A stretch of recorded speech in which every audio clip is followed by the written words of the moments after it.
The human society is itself a phenomenon, one that reinvents itself at regular interval, one that succumbs itself to the ever-changing hand of nature. It is on this premise that the actions of humans through several epochs of history should be understood. One man stood in the middle of the Colosseum in Rome and proclaimed himself the Caesar. At some point, he claimed to be the ruler of the four corners of the world. Another man stood in Ctesiphon and claimed to be the Shah-in-Shah, that is the king of kings, and at some point, he claimed mastery over the world. Since the underlying desire of humans to dominate was not unknown to history,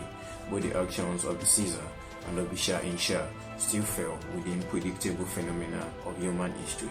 What history could not predict, however, were those events whose seeds were planted after the Portuguese scored a victory over the Marinid Sultanate of Morocco at the Battle of Ceuta in the year 1415. It was as if the log to Armageddon had opened, with Europe emerging from its age of poverty, both intellectually and materially, led by its two most prosperous states, that is the Portuguese and the Spanish, who at least had reaped the benefit of knowledge left behind by the Moorish people who ruled the Iberian Peninsula for over 7 centuries,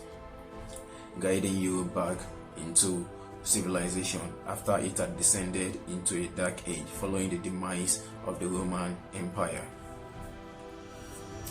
Dinis Diaz, Hernan Cortes, Almeida, Albuquerque,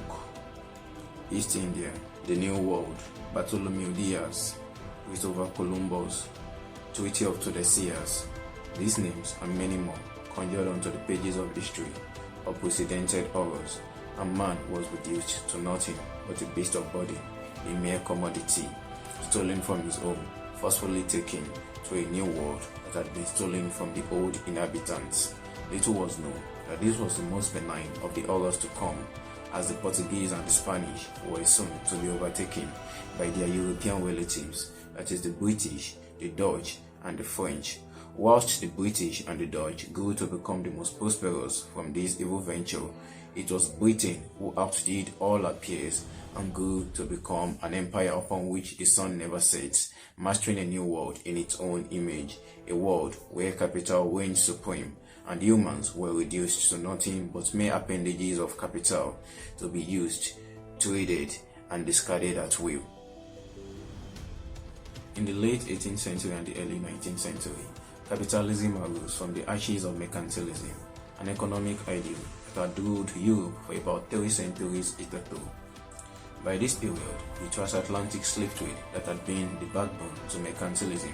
was fast becoming obsolete and a drawback to the new economic idea, that is capitalism,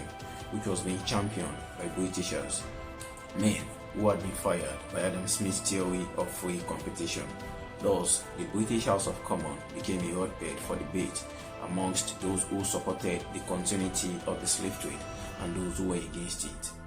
Amongst those who were against the continuity of slave trade, there were those who did it purely out of humanitarian concern, amongst whom William Wilberforce deserves a mention, and there were those who did it solely to advance their own economic ambition. Those who did it out of economic ambition outnumbered those who did it out of humanitarian concern. It is therefore of little wonder that after the formal abolition of the transatlantic slave trade in the year 1807, its place was immediately taken by colonialism, a callous, inhumane practice that acted as a backbone to capitalism, the way the transatlantic slave trade had done to mercantilism.